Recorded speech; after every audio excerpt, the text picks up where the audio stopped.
Baka sakaling mapadaan ako sa screen mo habang nag scroll ka at ikaw ay overweight, malaki tiyan, i-share ko sa iyo itong portion ng pagkain na nakapagpapayat sa akin. 5'5 ako, 88 kilos, ngayon 67 kilos na, malaki rin tiyan ko noon. Ngayon, flat tummy na. Okay, ganito lang ka-basic yan. Hindi na ako gumagamit talaga ng tracker since una at timbangan. Ganito lang ang ginawa kong pagtansya.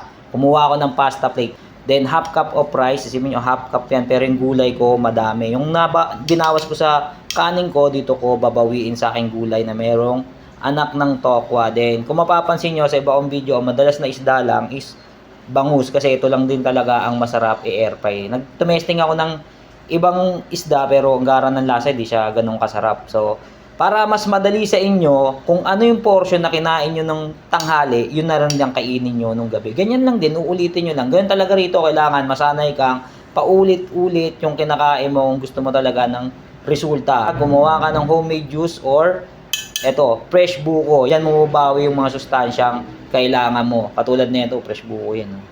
Or yung mga homemade juice na ginagawa ko, yung pwede yun. So kita nyo naman, kahit nagda-diet tayo, hindi natin pinapahirapan yung sarili natin. Happy pa rin. Kumbaga, habang nagda-diet ka, 'di ba, yung masaya ka pa rin habang kumakain. Hindi mo dinideprive yung sarili mo. Sabi ko nga, kung sa pagkain ka tumaba, syempre sa pagkain ka pa rin papayat. Ciao.